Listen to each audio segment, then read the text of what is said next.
El libre albedrío es la facultad de tomar nuestras propias decisiones, de guardar los mandamientos de Dios o no guardarlo. Esto es decidir ser santo o ser pecador. Y Satanás es la pura evidencia de que tenemos libre albedrío. Ahora, te tengo una pregunta. ¿Es decisión tuya o de Dios salvarte o perderte? Porque si Dios quisiera, salvara a todo el mundo, que la salvación no se pierde. ¿Qué es la salvación? ¿Cómo se obtiene la salvación? Lo que es la salvación, la fe, la gracia, el pecado, ser santo. ¿Acaso lo entiendes? Hay muchas palabritas que son simples y el evangelio moderno ni siquiera sabe qué significan, porque la usan en sus prédicas y se contradicen en su teología. Dicen, debemos ser santos. Ya no tenemos que guardar los mandamientos de Dios, pero si no lo guardan no puede ser santo. Porque escuchan que decimos, hay que guardar los mandamientos de Dios. Y salta uno, los mandamientos de Dios no te salvan. El que te salva es Cristo. Pero ¿quién ha dicho que los mandamientos de Dios hay que guardarlo para ser salvos? Es para ser apartado, santo. Porque lo malo es desobedecer los 10 mandamientos. Lo malo es pecado, porque el pecado es transgredir los 10 mandamientos. O sea, yo peco, es porque estoy desobedeciendo los 10 mandamientos. Y un pecador no entra al cielo. Transgiversan lo que es la gracia, el perdón. No entienden lo que es la salvación, mas el creyente verdadero entiende todas las cosas. Si estás entendiendo este video, por favor suscríbete y valóralo con un me gusta. Empecemos explicando lo que es la salvación y aclaremos la gracia. El Dios a quien yo sirvo, el Dios de Abraham, Isaac, Jacob, el Dios de la creación que no cambia ni tiene sombra de variación, celoso, fuerte y tiene muchísima misericordia. También es el Dios de la salvación. Salvó a Noé de un diluvio, salvó a Lot de una destrucción de una ciudad y así ha salvado a su pueblo constantemente durante la historia. Esas son salvaciones pequeñas, por así decirlo, pero no menos importante. Pero hay una salvación mayor. Esta es la real salvación. Una salvación para todos. Y sí, es una salvación para todos porque todos están perdidos. Así que la pregunta sería, ¿por qué estamos perdidos todos? ¿Por qué? Porque Satanás pecó. Satanás pecó en el cielo antes de que Dios creara este planeta. Y también cuando crearon este planeta, Satanás incitó a la raza humana a pecar. Por un solo hombre, la naturaleza de nosotros cambió y fue de continuo al mal. Y por cuanto todos pecaron, estamos destituidos de la gloria de Dios. Desde pequeño, todos hemos pecado. Y nadie era digno de cumplir la misión. ¿Cuál era la misión? Era crecer y nunca pecar, ser perfecto para así salvar a este planeta. Ese era el alto precio de ser un ser santo. Y nadie podía pagar esa deuda. ¿Por qué? Por nuestra naturaleza pecaminosa. Nos era imposible pagar. Pero, ¿qué es el pecado? El pecado es infracción de la ley de Dios. Y la paga del pecado es la muerte. Y Satanás fue arrojado a esta tierra encarcelado hasta su día del juicio. El día de la destrucción, donde todos van a ser destruidos. Satanás, sus demonios y pecadores. Porque no hay justo ni aún uno. Hasta aquí todos entendemos por qué estamos perdidos, ¿verdad? Debemos algo que no podemos pagar y la paga del pecado es muerte por desobedecer los 10 mandamientos. Pero ahora se abre una puerta de gracia, donde las profecías mesiánicas dicen que vendrá uno que no pecará nunca. Nunca iba a desobedecer los mandamientos de Dios. Nunca iba a quebrantar su palabra. No se halló pecado alguno. Y cargó los pecados de todo el mundo sobre sus hombros. Y murió en la cruz y resucitó al tercer día. Ese sacrificio fue dado visto bueno delante de los ojos de Dios. Ahora Él puede interceder por ti y por mí.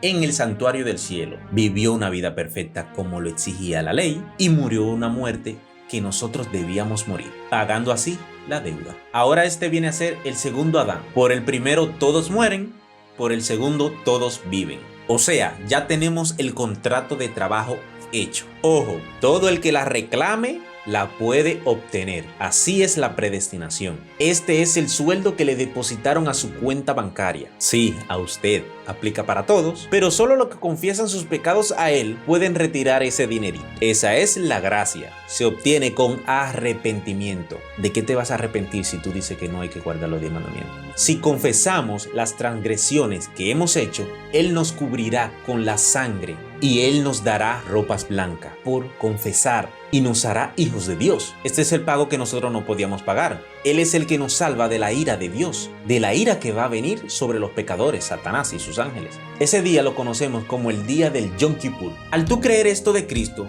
te ganas el boleto de la salvación. Así es que se obtiene la salvación. Salvo siempre salvo, ¿verdad? creer, que es la fe, y tomar la decisión de ser nueva criatura en Cristo Jesús, que es el bautismo. Esto es una fe que obra, porque una fe que no obra es una fe muerta. Nosotros no podíamos obedecer los mandamientos de Dios al pie de la letra. Él vino porque no podíamos ser santos sin Él. Ahora sí podemos ser santos. ¿Es imposible dejar de pecar? El Hijo de Dios se manifestó con este propósito, para deshacer las obras del diablo. El que practica el pecado es del diablo. Simple. Porque usted sabe que Cristo se manifestó para quitar nuestros pecados, y Él no tiene pecado.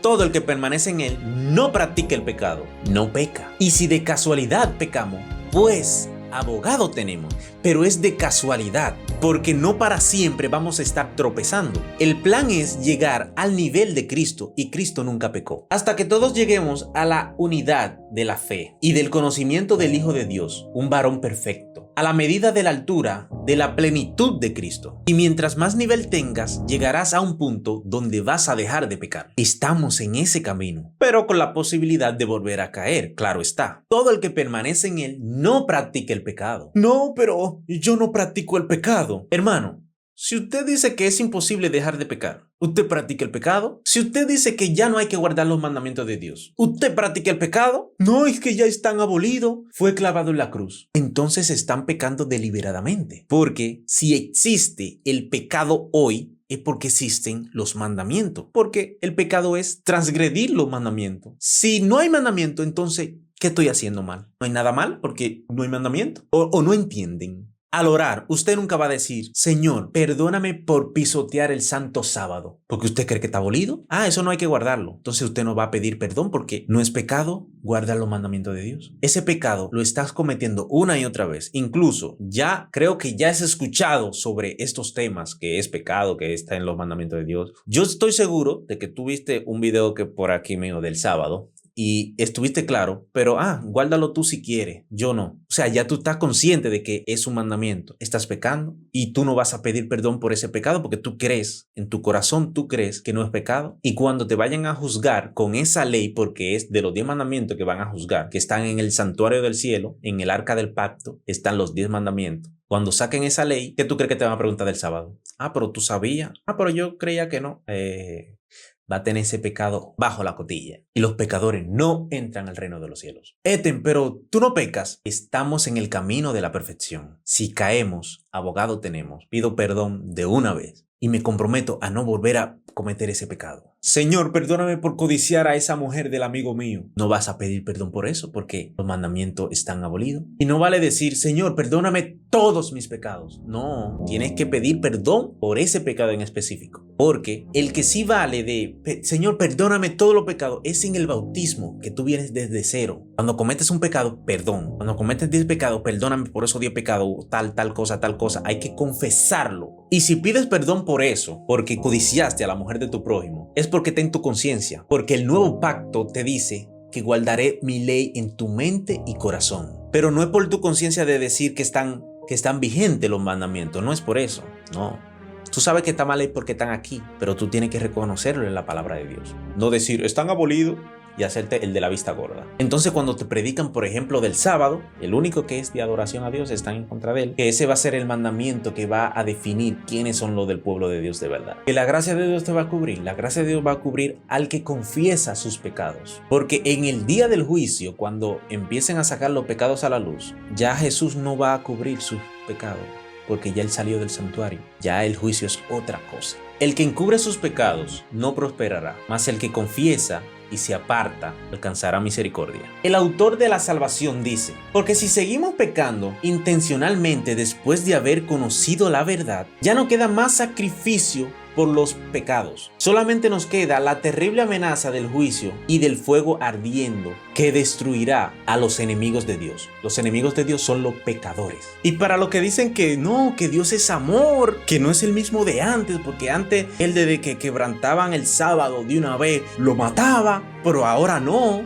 Sigue diciendo, cuando alguien desobedece la ley de Moisés, ¿no creen ustedes mucho mayor castigo merece lo que pisotean al Hijo de Dios y desprecian su sangre? Los que insultan al Espíritu de Dios que los ama, esa sangre es la que confirma la alianza, y con ella han sido ellos consagrados. ¿Sabía usted que la blasfemia contra el Espíritu Santo es también no hacerle caso. Si el Espíritu Santo le habla y usted no lo hace caso, eso es blasfemar contra el Espíritu Santo. También es escuchar una verdad y usted saber que es verdad y no hacerle caso. También eso es blasfemar contra el Espíritu Santo. Y también estar haciendo algo malo, por un ejemplo, fornicando o adulterando ya estando casado. Y varias veces el Espíritu Santo le habla fuerte y claro. Y es a través de quien sea que le dé esa amonestación. Pero usted sabe que es del Espíritu Santo que viene. Que usted dice, ya me lo ha advertido 2 veces, ya me lo ha advertido 3 veces. En la tercera me dio un susto del carajo. Y aún así usted sigue pecando. Eso es blasfemia contra el Espíritu Santo. Pisotean al Hijo de Dios y desprecian su sangre, y el Espíritu Santo se alejará de usted.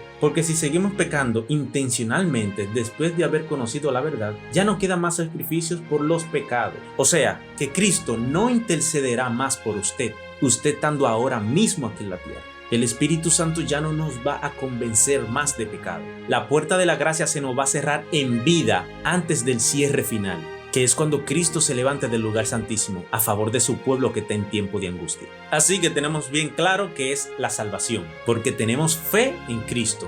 El fin de la fe es para salvación, porque sois guardados por el poder de Dios mediante la fe para alcanzar la salvación, que está preparada para alcanzarse en el tiempo postrero. El fin de vuestra fe es la salvación de nuestra alma.